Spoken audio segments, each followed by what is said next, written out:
Hi hello welcome back to my YouTube channel. എല്ലാ പ്രേക്ഷകർക്കും സ്മിത ടാൽക്കിലേക്ക് സ്വാഗതം. എൻ്റെ ഈ ചാനൽ നിങ്ങൾ ആദ്യമായിട്ടാണ് കാണുന്നതെങ്കിൽ പ്ലീസ് ഒന്ന് സബ്സ്ക്രൈബ് ചെയ്ത് ബെല്ലൈക്കൺ അമർത്തി സപ്പോർട്ട് ചെയ്യണം കേട്ടോ.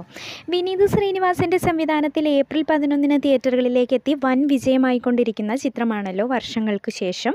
പ്രണവ് മോഹൻലാൽ, ധ്യാൻ ശ്രീനിവാസൻ, നിവിൻ പോളി എന്നിവരെ കേന്ദ്ര കഥാപാത്രങ്ങളാക്കി എത്തിയ ചിത്രം 15 ദിവസങ്ങൾ തിയേറ്ററിൽ പിന്നിട്ടിരിക്കുകയാണ്. ചിത്രത്തിൻ്റെ 15ാം ദിവസം കേരളത്തിൽ നിന്നും മാത്രം ചിത്രം 80 ലക്ഷത്തോളം കളക്ഷനാണ് നേടിയിരിക്കുന്നത്. 15 ദിവസങ്ങൾ പിന്നിട്ടപ്പോൾ കേരളത്തിൽ നിന്ന് മാത്രം 31 കോടി കളക്ഷൻ നേടിയിട്ടുണ്ട് ചിത്രം. വേൾഡ് വൈഡായി ചിത്രം 72-73 കോടി എന്ന രീതിയിലാണ് കളക്ഷൻ നേടിയിരിക്കുന്നത്.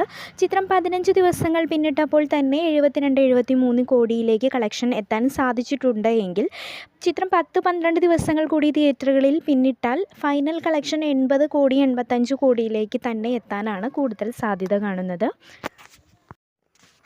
ഏപ്രിൽ 11 തിയേറ്ററുകളിലേക്ക് എത്തി 100 കോടി ക്ലബ്ബിൽ ഇടം നേടിയ വിജയ ചിത്രമാണല്ലോ ആവേശം. ഫഹദ് ഫാസിലിനെ നായകനാക്കി വിഷു റിലീസായി തിയേറ്ററുകളിലേക്ക് എത്തിയ ആവേശം 15 ദിവസങ്ങൾ തിയേറ്ററിൽ പിന്നിടുമ്പോൾ 15ാം ദിവസം കേരളത്തിൽ നിന്നും 2.5 കോടിയോളം കളക്ഷൻ നേടി വലിയ വിജയത്തിലേക്കാണ് പോകുന്നത്.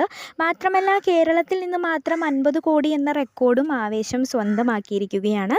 വേൾഡ് വൈഡ് കളക്ഷനിലേക്ക് വരുമ്പോൾ 15 ദിവസങ്ങൾ കൊണ്ട് 109 കോടി കളക്ഷനാണ് നേടിയിരിക്കുന്നത്. 15ാം ദിവസം തുടർച്ചയായും 2 കോടിക്ക് മുകളിൽ കളക്ഷൻ ലഭിക്കുന്ന അത് വലിയൊരു വിജയം തന്നെയാണ്. ചിത്രം 150 കോടി ടച്ച് ചെയ്യുമോ എന്ന് കുറച്ച് ദിവസങ്ങൾക്ക് ശേഷം അറിയാം.